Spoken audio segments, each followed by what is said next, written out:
Good afternoon, everyone. Welcome to Wednesday. Although I suppose Wednesday is mostly over by now, but welcome to the briefing room nevertheless.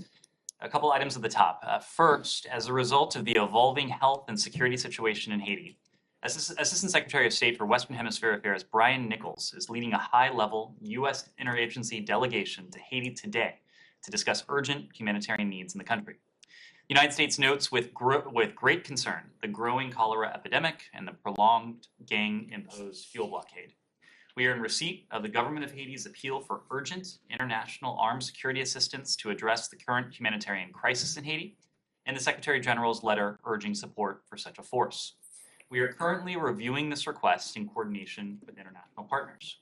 Right now, however, our staff is on the ground in Haiti, working alongside Haitian health workers and NGOs to respond to the cholera outbreak and deliver care to those who need it.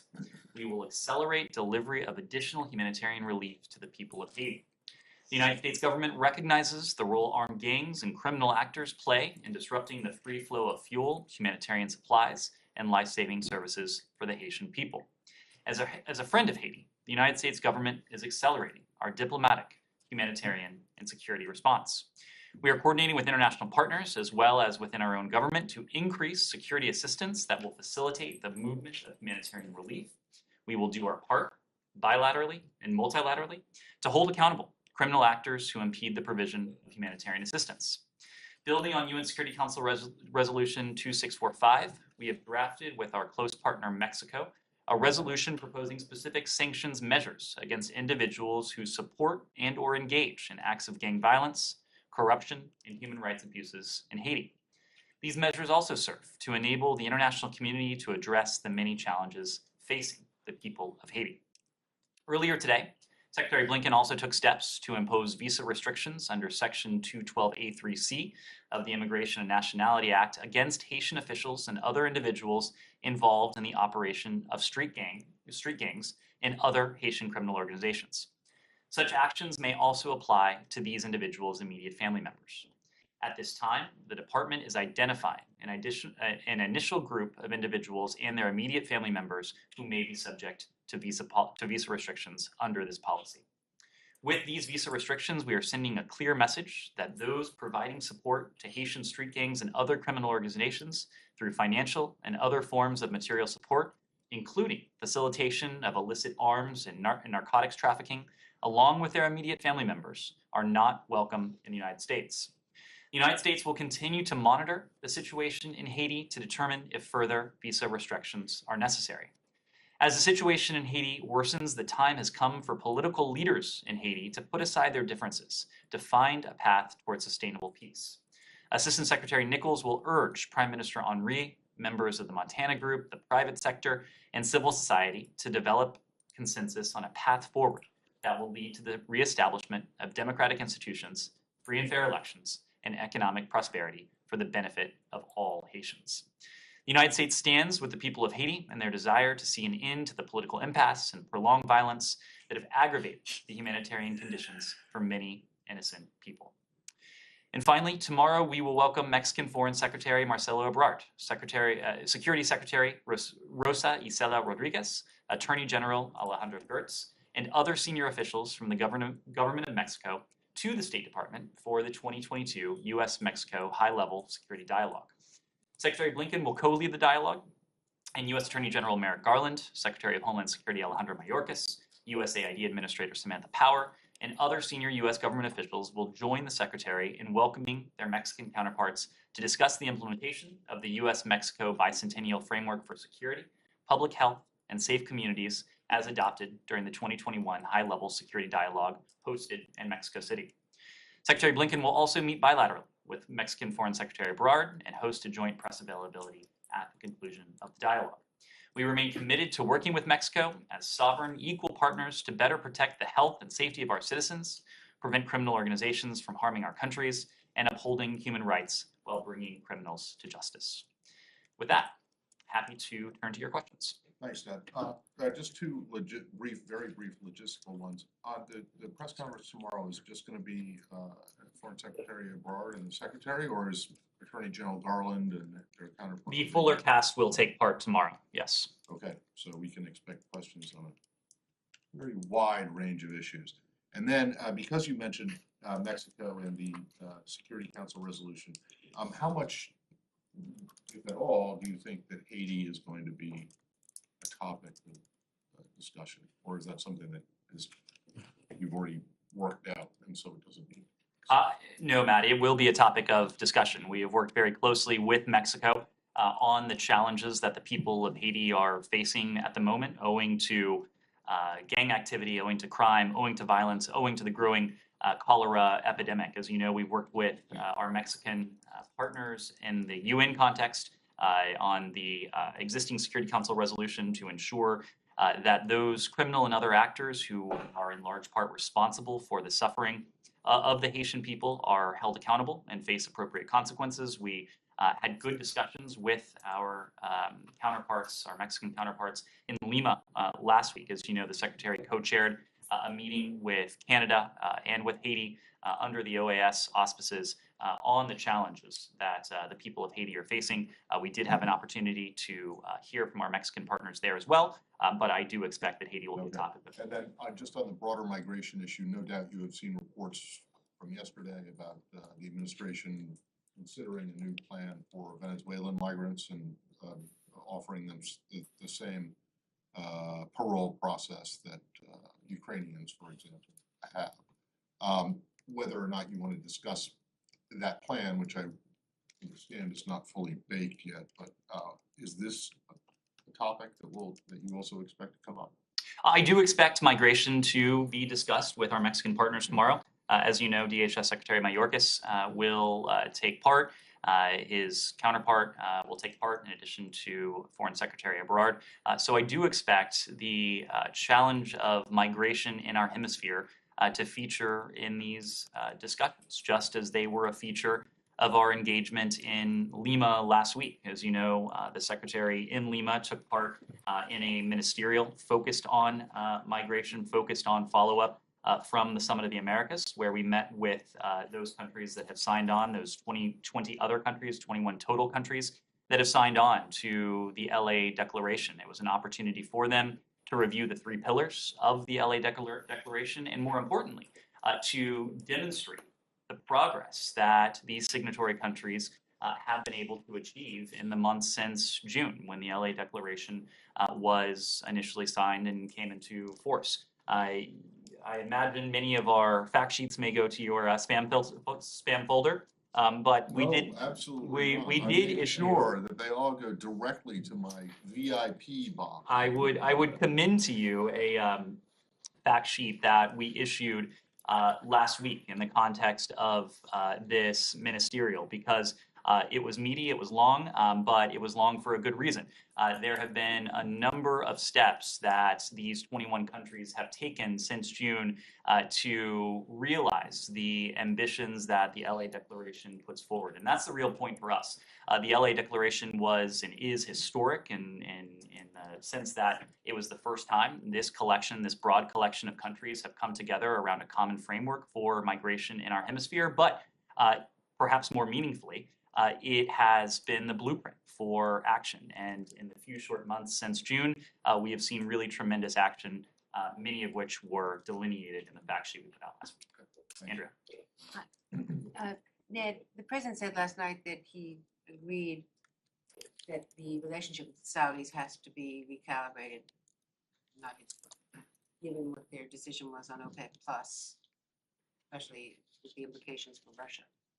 How do you take a look at the various proposals that have been floated from the Hill to change the defense posture, freeze the unit without affecting our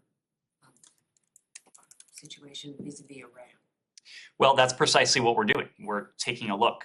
This will be a process that will play out in the coming weeks and the coming months as we speak with the relevant stakeholders and those who will be a part of our decision-making and a part of the conversation as we determine how to recalibrate this relationship.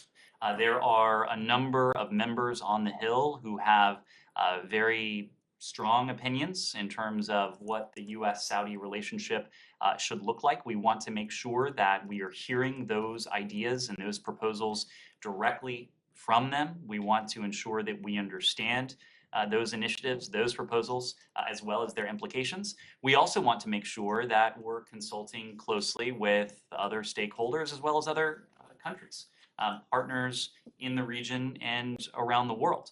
Our goal, and this is our goal in every bilateral relationship we have, but our goal is to see to it that our relationship with Saudi Arabia is calibrated and recalibrated in such a way that it is most effectively serving our interests. This is a relationship that over the course of years has not always effectively served our interests. We want to make sure that going forward, we have a relationship that is sustainable and a relationship that ultimately redounds to the benefit of Americans and the benefit to our interests in the region. Can I follow up on that? Sure. There is a proposal by Senator Blumenthal and Representative Ro Khanna to hold arms sales and deliveries to the Saudis for 10 months. Is that something that you would support? Again, Saeed, I am not in a position to go beyond what I just told Andrea, what I said yesterday as well. And that's precisely because this is a process that needs to be deliberate, it needs to be deliberative, it needs to be inclusive, and it needs to be one that we take great care with, and we're going to.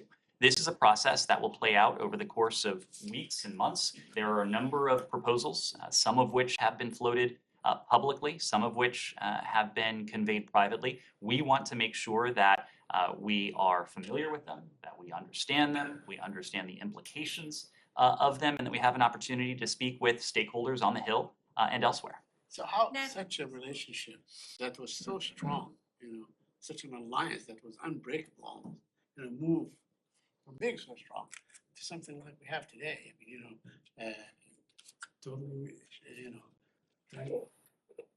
what can you do? In other words, I mean, should you be using armed deliveries as leverage? Saeed, we are going to do what is in the interests of the American people and what ultimately serves the benefit of our interests in the region. The fact is that we do have shared interests with the Saudis. We do have shared interests with other countries in the Gulf. We do have shared interests with other countries in the region, certainly to include Israel, but beyond that as well. So we want to make sure that as we think about changes that need to be made to this relationship, we are holding those interests along with our values, the paramount importance of human rights in our foreign policy, that we are holding those dear, that they are guiding us and orienting us as we listen to proposals, as we have these conversations on Capitol Hill, as we have these conversations in foreign capitals, as we have these conversations with other stakeholders at home and around the world. The Saudi foreign minister has said today that the OPEC Plus decision was based on the oil market needs, not on politics, and Saudi Arabia didn't stand with Russia against the US. Do you have any reaction? Our contention, and this is not a contention that we are alone in sharing and holding, is that energy supply needs to meet energy demand. In our estimation and the estimation of countries around the world, what the OPEC cartel announced last week does not comply with that core principle. It's not only a core principle of energy, it's a core principle of economics, that supply needs to meet demand. We are in an especially perilous, fragile, I should say, environment, a fragile economic recovery, an economic recovery that is facing continued headwinds. Headwinds from COVID, headwinds stemming from President Putin's aggression against Russia and the implications it has had in terms of not only energy prices, but food prices, commodity prices, some of the other supply chain issues that have resulted from it. So again, this does not seem to be a decision that comports with that core principle. We believe it is a decision that was short-sighted, that was mistaken, and regardless of the intent behind it, the fact of the matter is that this decision does and will work to the benefit of President Putin, of Russia, in the near term. It may well elevate energy prices, especially for those lower and middle income countries, those countries that are not as resilient to price shocks, price changes, as the United States is, countries that don't have the same domestic energy infrastructure that we do, those countries that are not in a position to produce 500,000, hundreds of thousands of barrels of oil per day domestically. Now, over the long term, that won't be the case. Over the longer term, this decision will not work to the interests of Saudi Arabia. It will not work to the interests of Russia. It will not be in the interests of any other member of the OPEC cartel. And that's principally because this decision is just another reminder of what we have known for some time now, that we must lessen our dependence on foreign supplies of oil. We must become more dependent on what we're able to produce from ourselves, what we are able to do with our allies and partners, and ultimately to accelerate the transition to renewables. This is a decision that will only accelerate all of those processes, and that ultimately won't work to the benefit of President Putin. Nick. There's some reporting today that in the days before the OPEC decision, U.S. officials were calling Saudi counterparts, urging them to delay the decision for a month. Is that true? Is there anything you can elaborate on that? And if it is true, how would a month change the dynamics that you just mentioned? We've had discussions with OPEC, including with the Saudis, for months now, and really going back to the earliest parts of this administration. But as you know, those engagements have intensified with President Putin's aggression against Ukraine and the implications for the energy market that it engendered. So it is no secret that we have conveyed repeatedly, privately, but also publicly, that the core principle to the Saudis, that energy supply needs to meet energy demand. This was a message that the Saudis heard long before President Biden's travel to the kingdom earlier this summer. It was a message they heard in the aftermath of that visit, because it was and is an important message because of the fragile moment we're in with the global economic recovery, the inopportune timing, to put it mildly, in which this announcement was made as the global economic recovery is ongoing, but facing these headwinds that I spoke to before. It is a principle that is as true and relevant today as it was before this decision was made. Energy supply needs to meet energy demand. Yes? Ned, can I just follow up on that? Can you understand, though, why it would look curious to some, considering we're just about a month away from the midterm elections, where there's reporting that U.S. officials called Saudi Arabia to delay this decision by a month, putting it after the midterm election? I certainly can't confirm that reporting. What I can confirm is that we conveyed a consistent message to the Saudis. Energy supply needs to meet energy demand. We have made the point repeatedly that we have a multiplicity of interests with Saudi Arabia. Energy is one of them. And in the context of those discussions regarding energy, we have had senior members of the administration travel to Saudi Arabia in recent months. This was not, this engagement did not take place solely in the context of October 2022 or September 2022. This is engagement that took place over the course of many months. And it took place over the course of many months because we wanted to send a clear and consistent message that energy supply needed to meet energy demand, and especially at this moment where the global economic recovery is ongoing, but has the potential to endure setbacks from the headwinds that we've discussed and any additional headwinds that would come from an announcement like this one. And then just a quick follow-up, why wait to take action? We keep hearing about actions, consequences, but they won't happen until senators come back to the Hill, which is not going to be for a while. This is going to put us deeper into a further energy crisis. People are wondering about how to heat their homes, it's getting colder out. Why wait? We're not waiting. This is a process that is ongoing.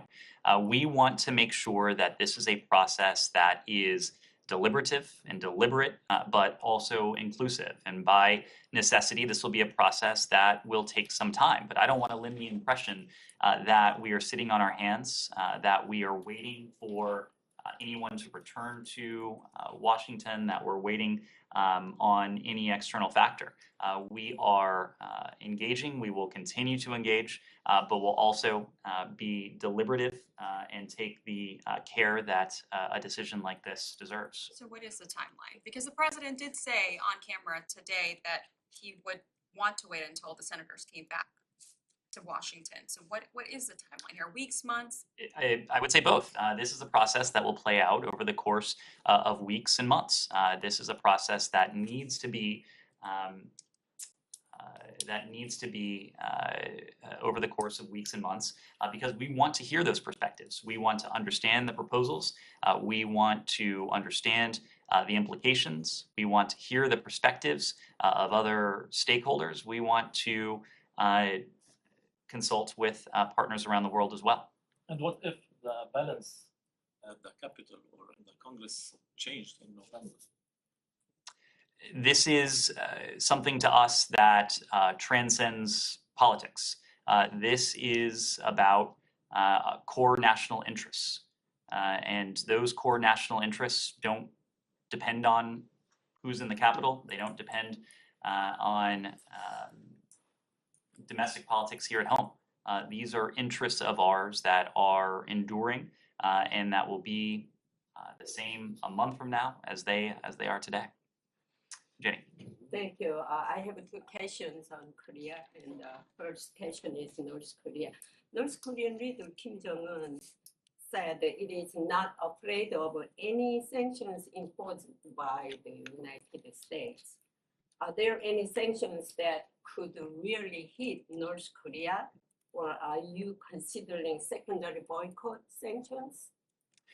We have been clear that as long as the DPRK continues with its provocations, continues with its launches of ballistic missiles, including longer range ballistic missiles and the sorts of provocations that we've seen intensify on the part of the DPRK in recent weeks, we will continue to hold responsible those who are overseeing the DPRK's WMD and nuclear weapons programs, those who are in a position to support this program, those who may be helping the DPRK systematically evade sanctions that have already been announced.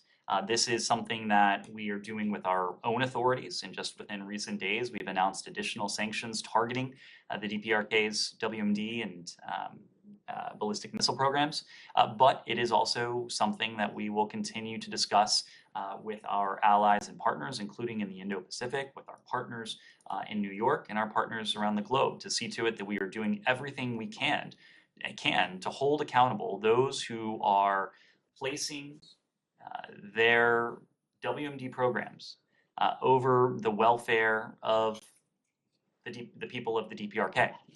This is a program that is consuming massive amounts of resources. This is a program that is dangerous. It is a program that is destabilizing. It is a program that poses a threat not only to our interests in the region, but to those of our treaty allies as well. And we will use appropriate tools to hold accountable those who are overseeing it.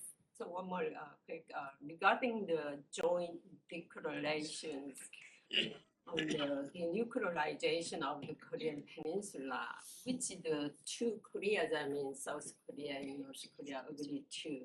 But South Korea is trying to scrap this. do you think that if North Korea conducts its seventh nuclear test, it should be abandoned because North Korea violated the joint declaration on the denuclearization of the Korean Peninsula?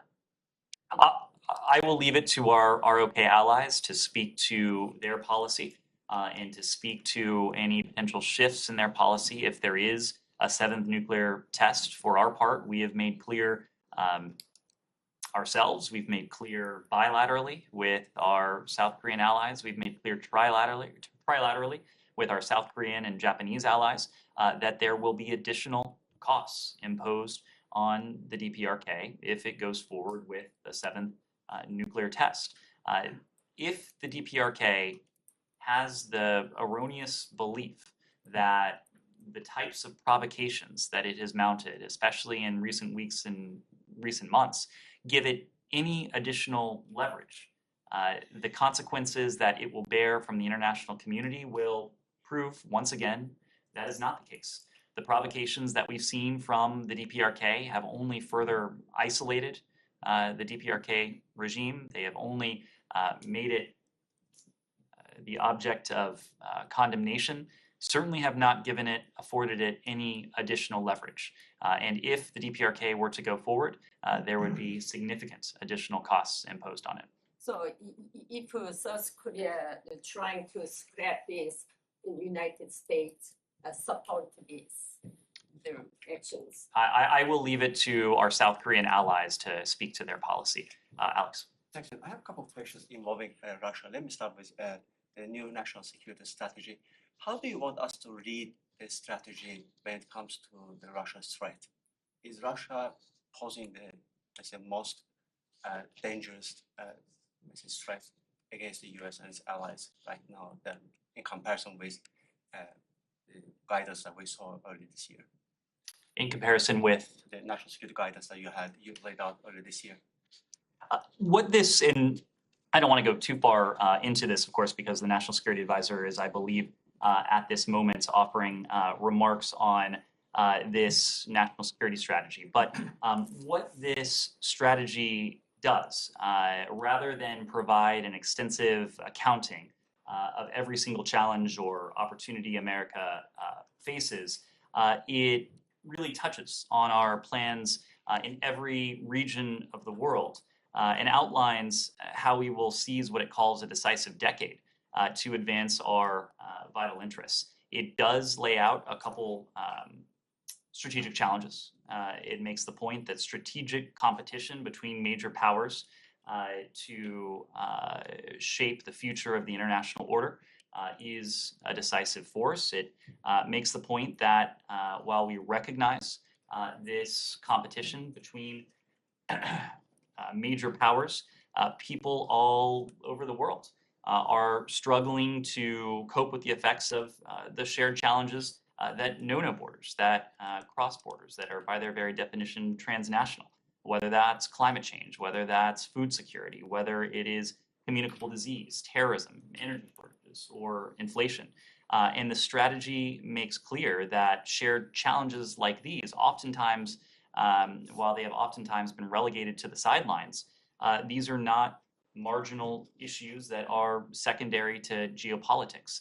These are issues on which we must work together with allies and partners around the world, knowing that there is no challenge the United States can more effectively take on alone than we can when we have allies and partners by our side. And I think over the course of the 20 months or so of this administration, you've seen any number of proof points in the way we've tackled COVID, in the way we have sought to slow the effects of climate change, in the way we have marshaled a coalition to take on Russia's aggression against Ukraine, to support Ukraine in the first instance, but also to impose massive costs and consequences on the Russian Federation.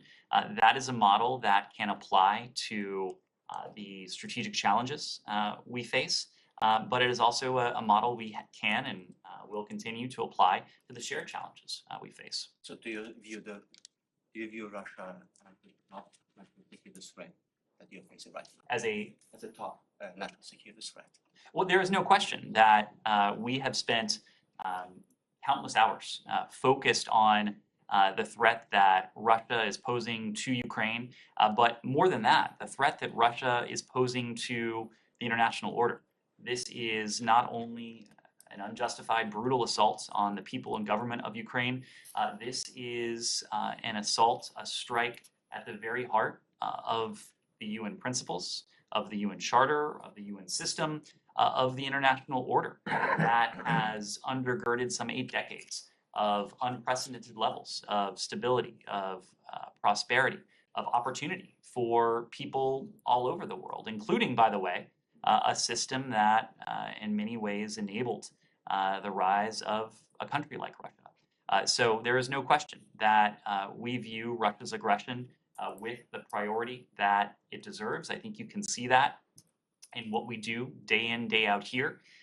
And again, the backbone of our strategy, there are many different facets of it that we can speak to in any tactical detail. But the backbone of our strategy is the same strategy you see us applying across the board, whether it is to shared challenges or strategic competitors. It is built on the efforts that we've undertaken to repair, to refurbish, to revitalize our systems of partnerships and alliances, and it's ultimately marshaling those with American engagement, with American diplomacy, with American leadership to make sure that our efforts are calibrated, they're effectively trained, and ultimately that they're effective in taking on the challenges that we face. So one more question on Putin factor. We hear recently some Western officials are subscribing to a new narrative, saying that Putin is under pressure of quote-unquote hardliners, which is like clear departure of, let's say, the viewpoint that you have been putting here, saying that Putin started this war and he's the only man that could stop this war. What is your reaction to that narrative and also the fact that your Western allies, including some folks in this administration, are increasingly subscribing to that in light of recent attacks in Ukraine? I'm not familiar with that line of analysis. It has always been our contention and our firm belief that President Putin is and has been behind this aggression. He has been behind this brutal assault. It may well have been the case that is an example of the Achilles heel of autocrats, as Secretary Blinken, the point Secretary Blinken has made on a number of occasions, that he has received guidance, received advice that may not have been fully accurate, that may not have been all that wise. But ultimately, President Putin is the one who has called the shots. He is the one who ordered the invasion. He is the one that could put an end to this brutal war tomorrow. Nazira. Thank you, Mr. President. I asked question supposed to ask yesterday because of young generation, young girl, they celebrated around the world yesterday, and Afghan girl criticized me, and they asked me why you didn't ask this question. From surprise that still girls in Afghanistan not able to go to school. School is still closed.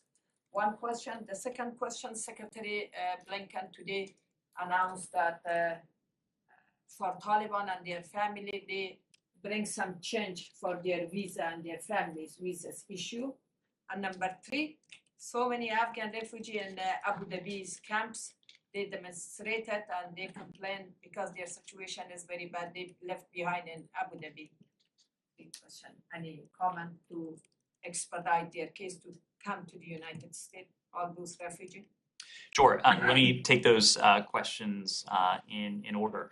As you noted, we did mark International Day of the Girl Child yesterday, and it was an opportunity for us to honor the contributions that girls and women are making to countries around the world. And Afghanistan is an example of a country where women and girls face extraordinary adversity. Adversity that they should not have to face, adversity that the Taliban committed publicly and privately on many different occasions that they would not enforce, that they would not apply against the women and girls of Afghanistan. Of course, that has not been the case. The Taliban has not lived up to its commitments. We've made the point many times that the Taliban's policy towards women and girls are an affront to human rights. As long as the Taliban repress the women and girls of Afghanistan, the Taliban's relationships with the rest of the world will suffer.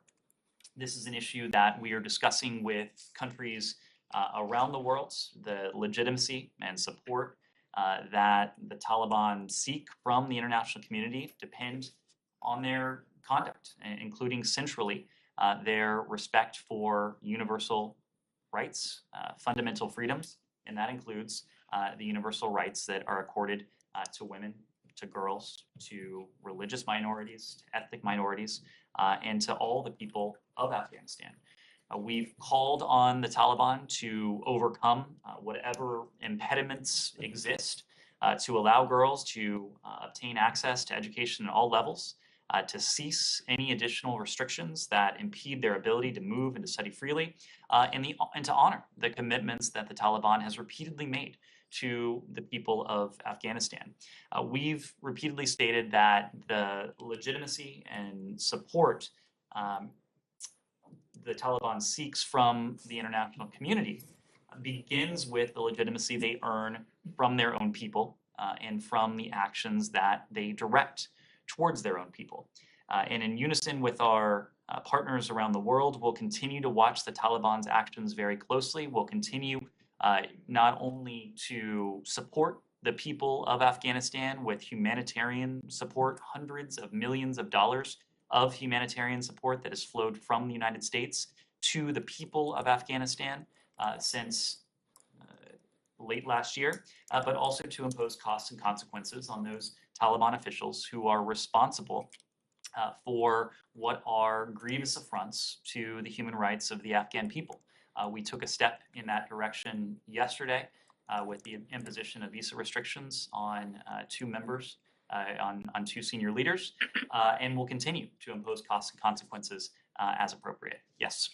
Thank you, Ned. You have confirmed that the phone call took place between Secretary Blinken and the President of Serbia, President Aleksandar Vučić. Can we also expect a high-level in-person meeting between the two leaders somewhere in the future? And also, I understand from your statement that they talked about energy diversification in Serbia, and I assume in the Western Balkans overall. Can you please tell us what are the specific expectations for Serbia to complete in terms of the steps? Because, everyone's talking about energy diversification, but if you can just unpack this a little bit so people understand, what is the actual expectation is. Thank you. Sure. So you were correct that the Secretary did have an opportunity to speak with Serbian President Vučić and Kosovan Prime Minister Kurti on October 11th. He took the opportunity to underscore our support for the EU-facilitated dialogue between Kosovo and Serbia, and he urged continued constructive steps and engagement to secure peace and stability across the region. He made very clear that the United States is a partner to, in this case, Serbia as a partner to the people of Kosovo. We support their aspirations, their European aspirations, and we will work to continue to back them. When it comes to energy, the point he made with the Serbian president is similar to the one that we've made to countries around the world.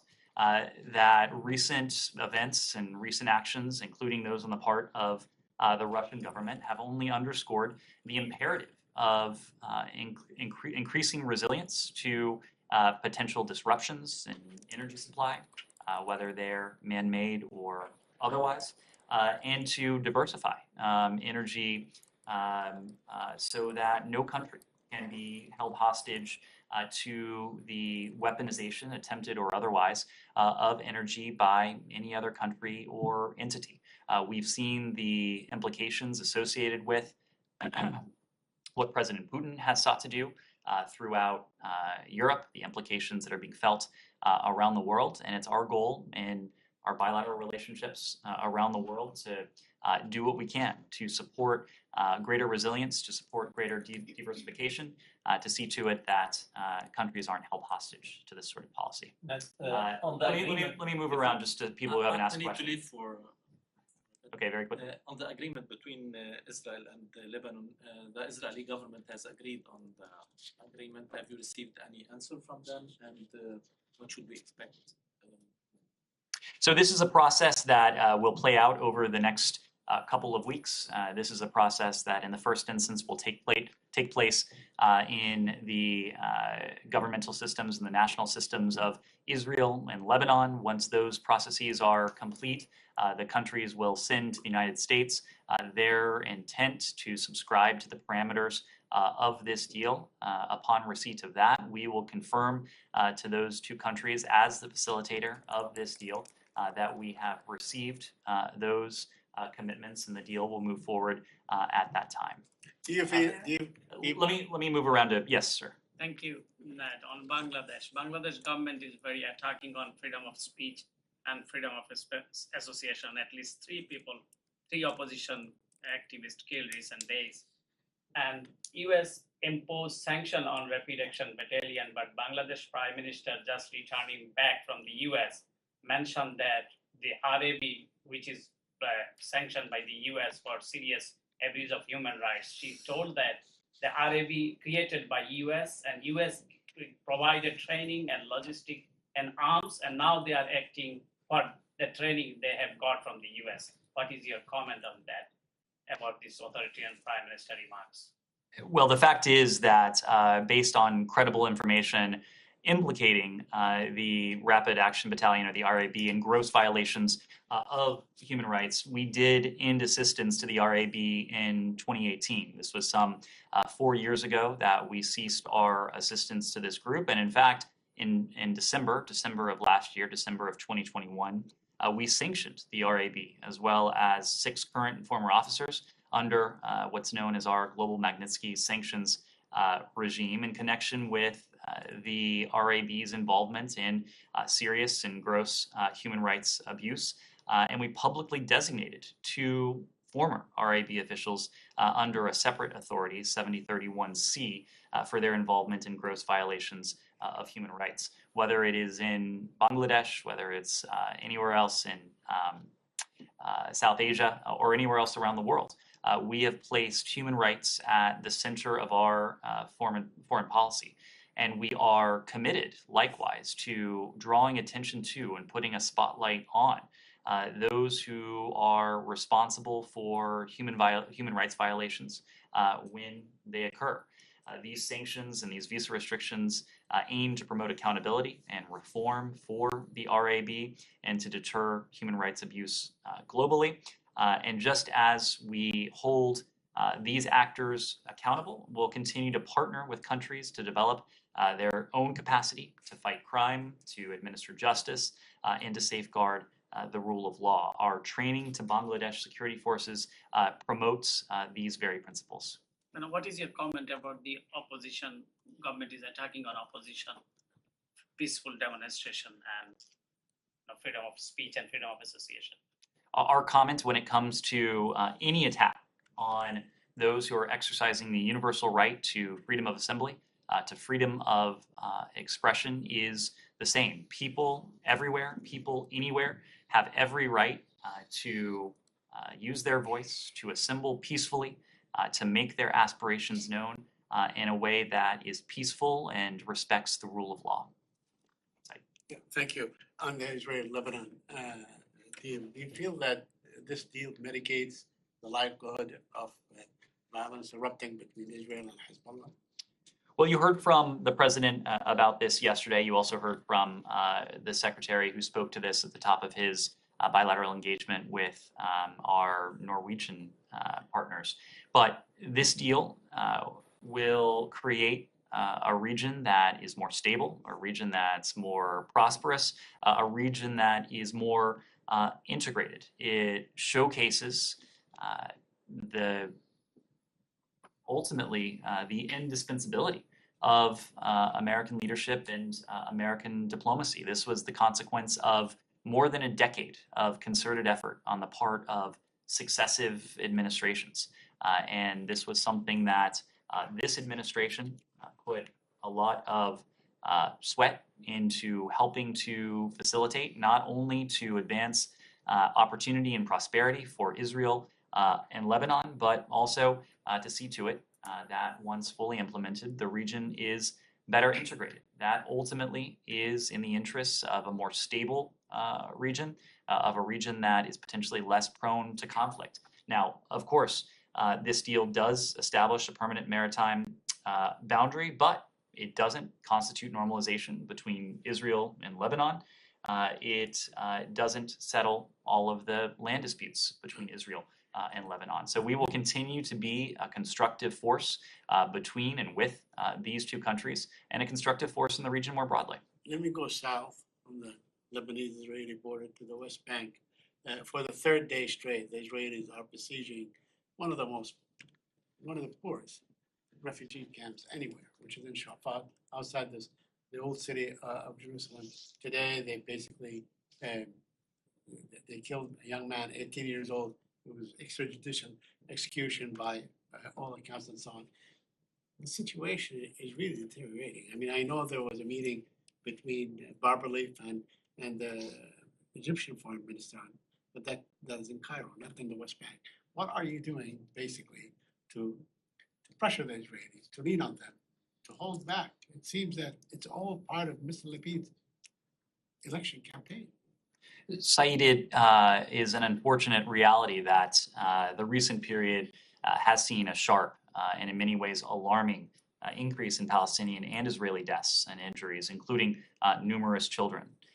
It is vital that the sides take urgent action to prevent even greater loss of life, and all of our engagements with our Israeli partners, with our Palestinian partners, we are making the point that now is the time for de-escalation, that further escalation is not in the interests of anyone. It is certainly not in the interests of creating a more stable and calm environment. That's our goal. Do you expect the situation to calm down before the elections in Israel on November 1? I wouldn't want to make predictions. What I would want to offer is the message we are conveying.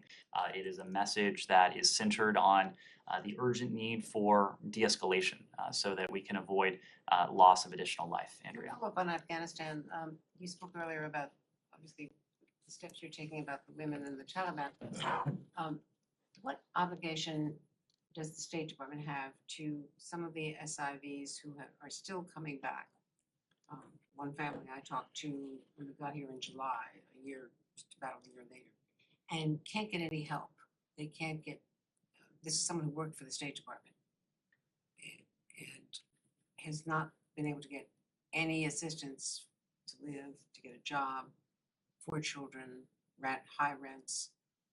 What, other than private agencies which don't seem overwhelmed, what obligation does the United States government have? So, Andrea, this is something that we have focused on at every step of this. Of course, we do have a special responsibility to those Afghans who have served with and for the United States government over the course of our 20-year military commitment in Afghanistan.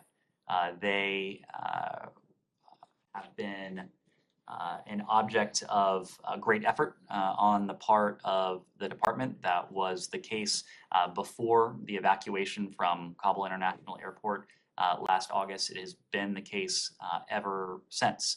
And as we are focused on relocating those U.S. citizens and lawful permanent residents who wish to depart Afghanistan, we have not taken our eye off the urgent need to relocate those Afghan allies who also wish to depart. And we have done that. Thousands of Afghan allies have been relocated over the course of the months since the end of our U.S. military engagement in Afghanistan. And there is no end to our commitment to these individuals. This will continue and it will continue indefinitely. Once they come to the United States, we have put in place and we have worked with DHS, we've worked with other partners in the interagency, we've worked with our resettlement agency partners to do everything we can, including with some novel programs, enlisting the support of private American citizens, Americans who wish to help host Afghan refugees, who seek to help them integrate into American society, integrate into neighborhoods, integrate into their new country. So this is something that once they are here in the United States, of course, our obligation and support does not end. It's also something we work very closely with DHS and resettlement agency partners. Can you take the question, and can someone get me some contacts for who in this government might be able to steer them to some agencies or some support? We'll see what more we can provide, but we do have a host of partners, refugee resettlement partners across the country with whom we work every single day on this, but we'll get you some more specifics. In the back, yeah. Go ahead, Jenny. Please. Ted, Siamak Namazi was forced to return to prison today. Do you have any comment? I don't. This is I was not aware of that. Obviously, that is something that comes as a tremendous setback. Siamak Namazi had been held unjustly for far too long. He was released on furlough. Our message had been that his furlough should be extended, and ultimately, like his father, he should have been allowed to leave the country. Siamak Namazi and the other Americans who are unjustly detained in Iran, they are detained on a wrongful basis. They should be released. We are working to do everything we can to advance the prospects for their release and for their safe return to their families just as soon as we can. Yes, go ahead. Since Namazi Sr. was allowed to leave Iran, has there been any exchange of messages for the other three via the intermediaries? This is something that we're always working on. It is a priority of ours. It has been a priority of ours even before we started indirect negotiations regarding a potential mutual return to compliance with the JCPOA in Vienna early last year. I'm just not in a position to detail the cadence of those efforts, but I can tell you that they remain an absolute priority for ours. Yes, Dilnaran? NetBlocks, which is an internet observatory, today they reported that there was a major disruption to internet traffic in Iran starting 6 a.m. Tehran times. So this outage is very severe, and it's been covered by US media today as well. So I'm going to ask you about the general license because we're talking about it in the last 3 weeks, and this GL, the updates, has been flagged and sold to Iranian people, the Iranian media, as a great support.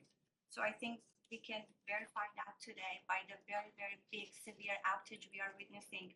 So do you have any specific incentives for companies to communicate with Iran, to provide software, hardware to Iranian people? And I remember that you said before that OFAC is going to communicate with few tech companies to facilitate providing free internet to Iranian people.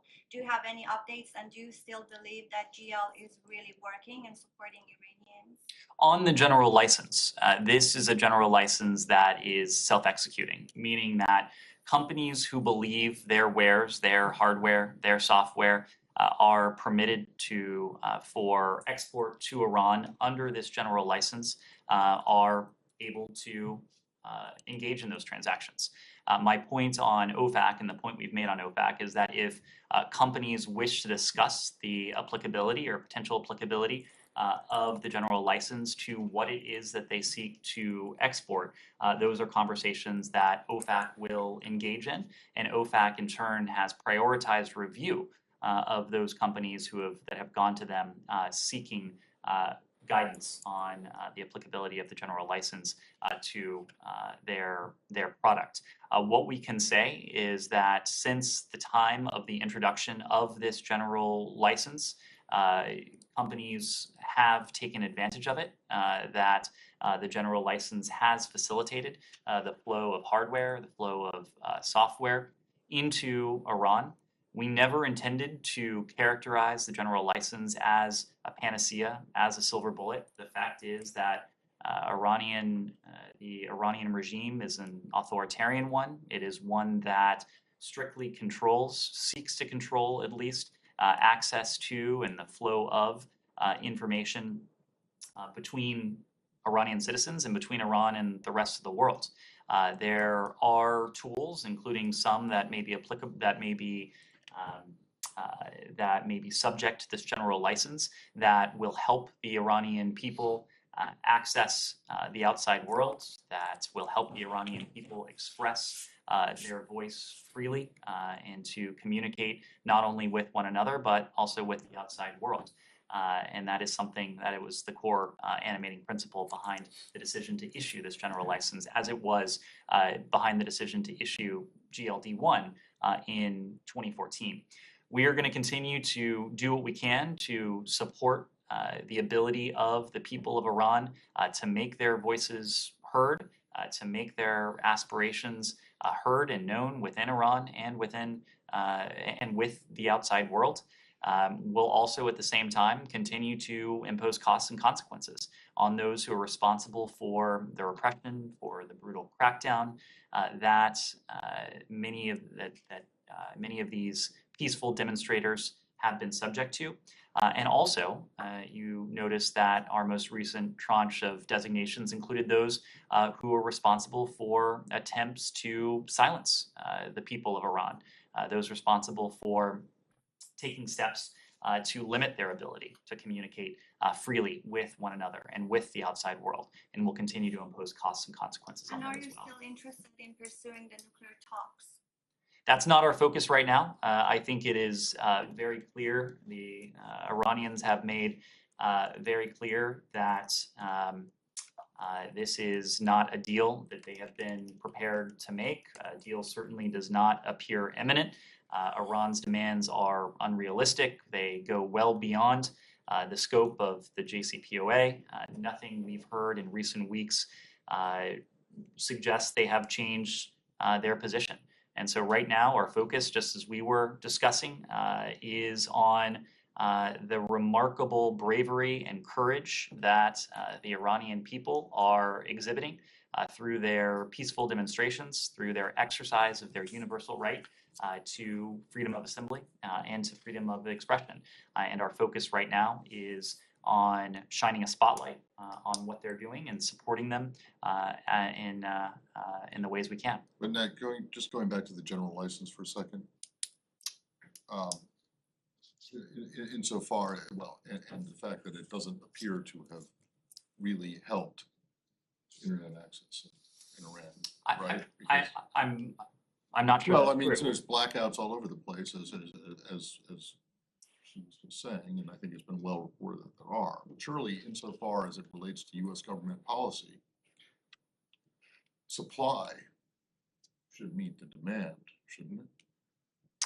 Explain. Well, if there's more that you can do to increase the supply of internet access in Iran, surely, after you're using the supply must meet demand argument, I think 10, at least 8, maybe 10 times at the top when talking about Saudi, there is stuff that you can do, that the U.S. government can do.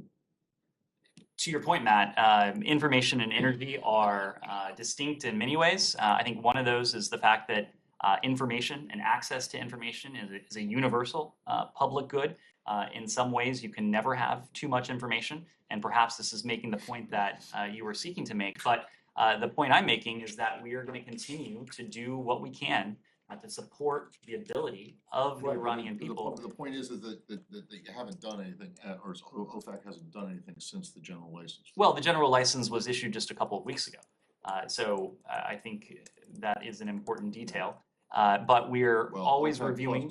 We are always reviewing what additional steps might be appropriate for us and possible for us to take to facilitate the ability of the Iranian people to express what is their universal right.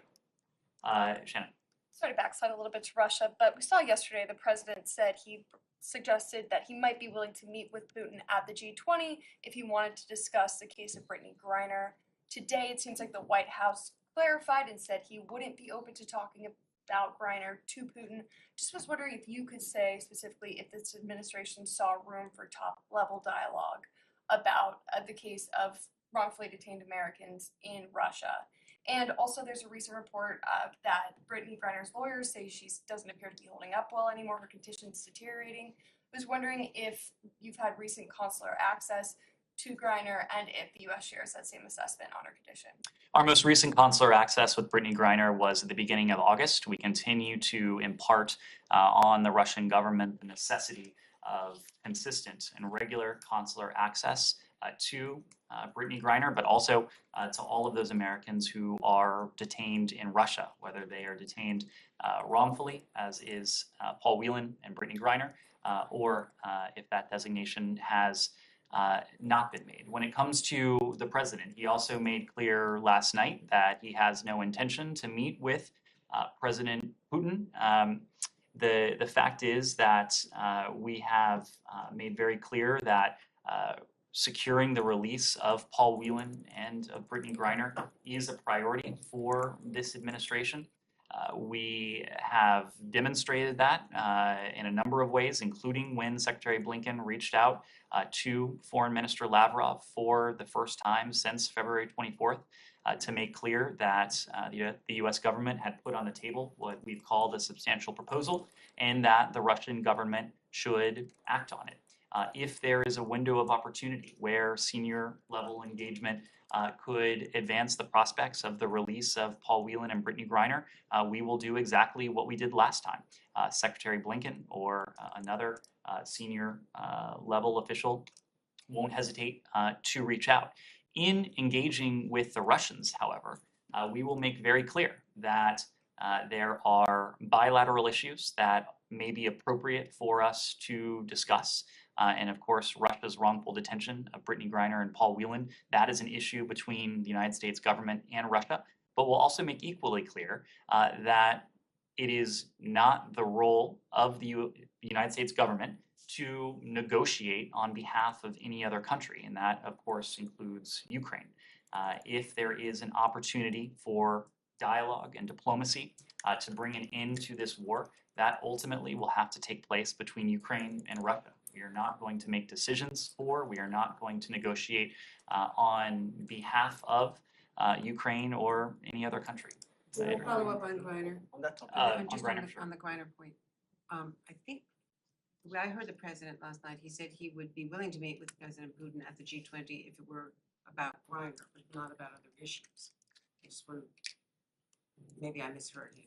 And that is exactly what I explained to Shannon. I think the president also added he didn't have any intention at the present to meet with President Putin. But my point was exactly that. If there are bilateral issues, I and didn't of know if course, you were ruling that out. But let me also ask you about what Ambassador Richardson said on Sunday, because he said he is cautiously optimistic after his trip to Moscow and meeting with officials who we would not name, that they would be released by the end of the year without explaining that. So let me just ask you whether you have any expectation in connection to the October 25th appeals schedule that that court date will change anything, and the concern that apparently her family has that after that court date, if she's not released, she will be sent to a labor camp and not kept in the facility where she's been kept during the trial. I can't speak to what might happen, what could happen after her appeals hearing, and that is principally because at every step of the way, these proceedings have been largely shams. They've been shambolic. They have been, of course, not rooted in the rule of law, and that is a broad concern we have with Russia, but it is a particular concern we have when American citizens are wrongfully detained and go through this process that is not reflective of the rule of law. What I can tell you when it comes to the potential release of Paul Whelan and Brittany Griner is that we are working on it every single day. We have no higher priority than the safety of Americans around the world. That certainly includes Americans who are wrongfully detained. We are doing everything we can to see their release as soon as we can. But we haven't had consular access since the beginning of August. Has the United States government sought consular access since then and been rejected? We seek regular and consistent consular access to Brittany Griner and to every other American who is in Russian custody. That includes Paul Whelan. That includes other Americans who are detained in Russia. When was the last time you had Paul Whelan access? I'm sorry? Isn't that a very long time not to have consular access to it? We seek regular and consistent access, yes. Yes, right there. Question for Whelan. Oh, sure. Go ahead. Question for Whelan. I'm sorry? The same question for Paul Whelan. We'll see if we can get you the latest date of consular access there. I've got another one on Russia. There's some indication, some activity in Belarus that has been suggesting that there could be a development where Belarus gets more fully involved in the war effort as a result of, alongside Russia, partial mobilization. Maybe that Putin is looking to force Belarus to also contribute troops to the effort. I wonder, is that something you're tracking? Do you have any reason have you seen anything that suggests that could happen soon? Belarus getting fully involved. Are you doing anything to deter that? And what would the consequences be for Belarus? We have, along with our allies and partners, have continually worked to see to it that Russia, along with the Lukashenko regime in Belarus, pay a severe economic and diplomatic price for Russia's aggression against Ukraine. With our allies and partners, we have taken action targeting the financial networks and assets of the Kremlin, but also the assets and financial networks that enable the Lukashenko regime and its elites as well. As long as the regime continues to support the Kremlin and its aggression against Ukraine, we will continue to implement new economic measures against not only Russia, but also Belarus, in particular against their institutions and elites. The fact is that Belarus long ago ceded its sovereignty in significant ways to Russia. The fact that President Putin has been able to use what should be sovereign Belarusian territory as a staging ground, the fact that brutal attacks against the people of Ukraine have emanated from a sovereign third country, Belarus in this case, it is a testament to the fact that the Lukashenko regime, another testament to the fact that the Lukashenko regime does not have the best interests of its people at heart, and that Lukashenko and his cronies are, as they consistently have, only looking out for their own best interests. A final question, yes? Yeah, on Ukraine, the U.S. General Assembly is about to vote a resolution that condemned the Russian referendum on Ukraine and also the Russian annexation of territories in eastern Ukraine. How do you see the position of the delegations that are going to choose the no, which means to not condemn Russia, and also how do you see the position of the delegations that are not going to vote at all, saying that they want to be neutral? And if I can, another one in the same matter. Past week, 3 Latin American countries, Mexico, Argentina, and Brazil, they choose to not join a statement regarding Ukraine. Your comment on that? Sure. What is important, I think, is what is at stake in the vote that could happen in the coming hours. It is about more than one country. It's about more than any single bloc of countries. It's really about the core principles of the UN Charter. Because what Moscow has done not only is an assault, as I said before, on Ukraine, but it strikes at the heart of the UN Charter.